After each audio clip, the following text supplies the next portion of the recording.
when you do this disgust release work, what you're doing is you're taking away the magnet. So one magnet's gone, one more magnet's gone, one more magnet's gone. Eventually, no more magnets there. So that cord is not there anymore. Okay, look, right? Let's say yeah, and then you do it on another cord. Okay, let's say I have an addiction or an attachment to chips. Like, I just love chips. And let's say I get really angry if I don't get chips. Let's say I also have an attachment to like I have to have a shower every day. I need to have a shower every day. Okay, let's just use that example. If I don't have a shower, I can't fall asleep. I just I feel so icky. Like it's just really hard. So you say, okay, all right. Let's identify if you have a need or a preference. Okay, what's the difference? If you, let's say using the showering example, if you just simply like, yeah, I'm smelly. Okay, all right. I'm a bit sticky from being sweaty all day long, but whatever. Who gives? Go into bed. You go to bed, fall asleep. No emotions arise for you. There's just a preference, and you're like, okay, fine. However, if you're like, oh man, I need to find me a shower. I'm so annoyed. I don't have a shower. Like, I can't sleep. You're tossing and turning, you're rolling, and you're just like, man, I really would need a shower. I just can't sleep. Well, you've got a need. You need a shower. Okay? That is not a preference. That's an emotion. You got an attachment to that shower. All right? That means you've got some cords. The same thing being true for those chips. If you get angry because you don't have chips or you don't have chocolate, guess what? You probably have an attachment. It means you've probably got some disgust. You're like, oh, why would that be disgust? Because I have a lust for that. If anything, I've got a lust for the shower. I've got a lust for the chocolates. I don't hate that. This is why these are the more difficult things to see when it comes to actually doing this work. And this is why attachments and addictions are so difficult to get rid of, because no one has identified the linkage between the attachment and the addiction to the emotion of disgust. And so that's why this is so important. And when you recognize that there is this linkage there, then when treating, okay, the shower issue or the chips issue, you now look at it from a space of disgust. Okay, what would you look at for chips? Okay, so, all right, I have an addiction to chips. What am I looking for? What disgust am I looking for? Okay. Well, actually, you gotta go a bit deeper now to the chips. We're getting a bit deep here, okay? You gotta figure out what you're feeling just prior to you wanting the chips. Okay, so what was I feeling just before I wanted the chips? A lot of the time I was feeling agitated. Oh, okay, agitated. All right, what were you feeling agitated about? I was just, getting frustrated about something like my health, or something happened and let me find a good example here. You were on a phone call with your mother, Yeah. and you got triggered. And I got triggered. Okay, yeah. And then I got emotional about it. I was feeling sad, and and then I was like, man, I need some chips right now. Okay, well, there's some anger there. There's some disgust there. Go get it out. Get the disgust out, and get it out. Hand on heart, right hand on heart, left hand on gut. Come back to those chips. Okay, come back and see how you feel about those chips afterwards. If you feel less, if that feels like you need it less, well, you've successfully tackled some of these magnets. So when you do the action of releasing the disgust, are you directing the and the no gesture to the chips, or to your mom, or to the fact that you are experiencing disgust, Um, or to the chord? yeah. Ultimately, you want to do it in a way that is not hurting anybody. Okay? So if it's at yourself, don't be disgusted at yourself. If there is a behavior, be disgusted at the behavior, okay, but never be disgusted at yourself. It's like, you're finding yourself as toxic. It's a loop that you really don't want to get into, or you may already be in it.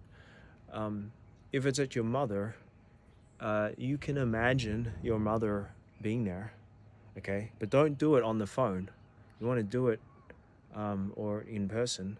You want to do it with a fake mother, like a fake version of your mother. Here you're imagining your mother's there, and stop this, stop that, blah blah blah blah blah blah.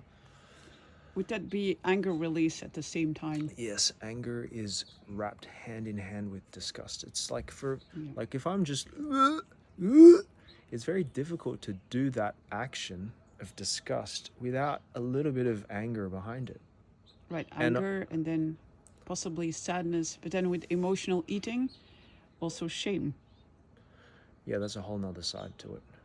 But the shame can come after you've been eating a whole bunch of things. So, like, let's say emotional eating. The shame comes after you've been going into a full bag of chips, and you're like, oh man, I feel a bit ill from that, or whatever. So it's a bit different. If you want to really go more into the mechanics of just eating, it's ultimately because the stomach, along with the heart, are connected to the parasympathetic system. And the parasympathetic system is the system that governs the calm down response, the calming down response. And so when we either eat or fast, we are manipulating the stomach that manipulates the parasympathetic and encourages it to release endorphins, or whatever the hormone is. It might not be endorphins, I have no idea. But it encourages the parasympathetic nervous system to release a bunch of hormones that calm our system down and make us feel relaxed.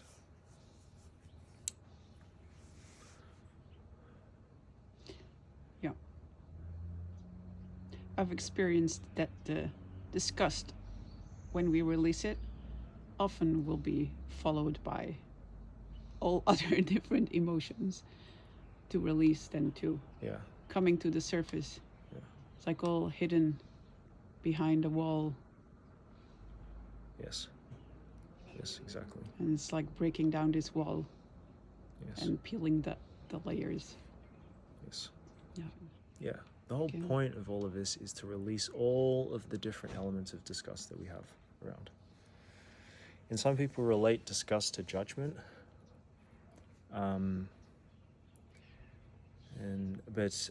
Okay, there's no good telling someone, stop judging other people.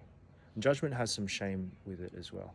Okay? Often, and some anger, because you're often projecting it outwardly. You're shaming someone, you're disgusted at someone, and you say, oh, I want to be a quote unquote better person. I want to stop judging other people so much.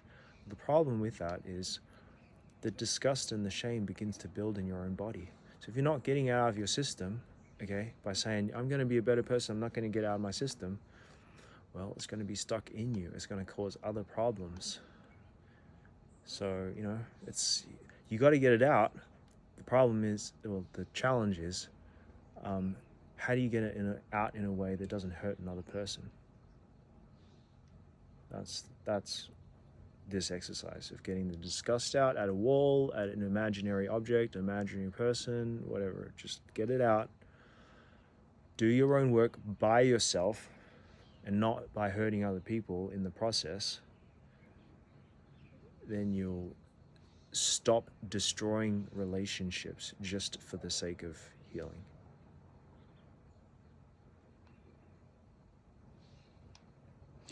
Yeah. And would you say that whenever we feel judgmental towards somebody else, seemingly outside of us, it's actually a part of ourselves that we are judging Or hating, yeah. or Often. hating. Yeah. Yeah, there's always a flip side. We got to look for the flip side in everything. So, yeah, you have an example? Like when you see a world around you, like you feel surrounded by assholes, it's often you will find out that you're actually being the asshole. 100%. Yeah. Yeah, there'll be some element of yourself that is being an asshole. And that is that lust and attraction versus repulsion. There is part of you that is needing to be an asshole, and there is part of you that is hating that other side. And this is where we come into these conundrums. Like some people say, "Oh, I'm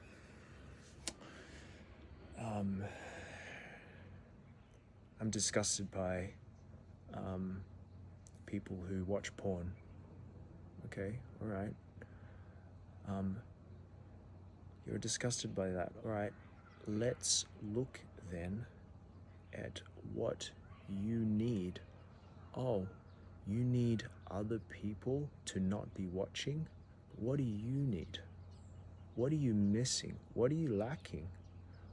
Oh, you're craving attention. You're craving sensuality. You're craving something. Oh, well, there's your need. Okay, so here you are repulsed by other people that are watching porn, and on the magnetic flip side of that, you need to be embraced. You need to be held. You need to be loved. And you say, "Oh, but those are all good things. I should have them. Why is being embraced a bad thing? Why is being loved a bad thing?" It's not a bad thing. It's that you need it. It's not that you have a preference for it. It's not, no. I love being embraced. Okay? Love being embraced. But I don't need it. Okay? I'm not angry because nobody is embracing me. That's the difference. I'm not going to get angry if someone is not going to not love me and not embrace me and not see me. Okay? That's the difference. Then we know that those are things that we should be giving to ourselves. Yes.